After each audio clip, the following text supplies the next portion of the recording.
A Russian Su-35 fighter jet was intercepted by North American Aerospace Defense Command forces following an unsafe encounter over the Alaska Air Defense Identification Zone.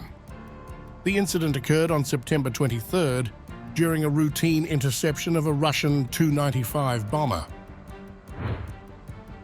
NORAD released a video showing the tense moment, where the Russian Su-35 aggressively flew in front of a NORAD F-16, startling the American pilots. As per reports, NORAD described the maneuver as unprofessional and a threat to safety during the interception.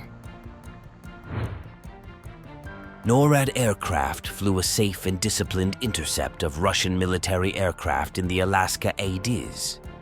The conduct of one Russian Su-35 was unsafe, unprofessional, and endangered all not what you'd see in a professional air force.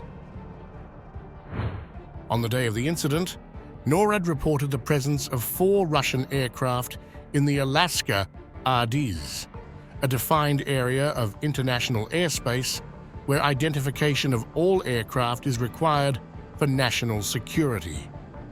While these incursions occur regularly, NORAD maintains that they do not pose a direct threat, as none of the Russian aircraft entered US or Canadian sovereign airspace.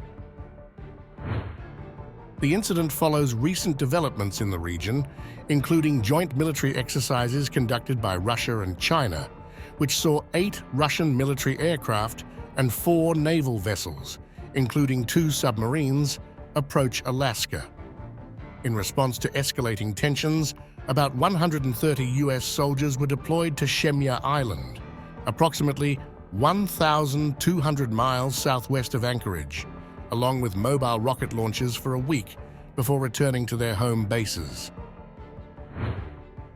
This heightened military cooperation between Russia and China has raised concerns in Washington. In July, for instance, Russian and Chinese bombers conducted their inaugural joint flight in international airspace off Alaska.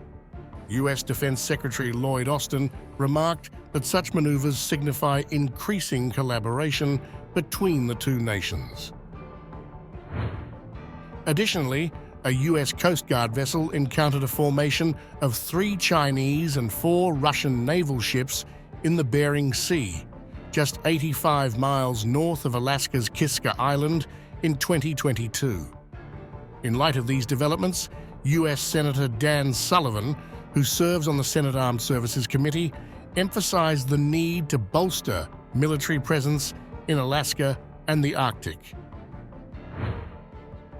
The reckless and unprofessional maneuvers of Russian fighter pilots, within just a few feet of our Alaska-based fighters, in Alaska's ADIZ on September 23rd, put the lives of our brave airmen at risk and underscore the escalating aggression we're witnessing from dictators like Vladimir Putin. In light of the growing tensions and frequent incursions, U.S. military leaders are calling for stronger defense measures in the region. As Russia and China strengthen their military cooperation, the U.S. remains focused on safeguarding its airspace and ensuring the safety of its personnel.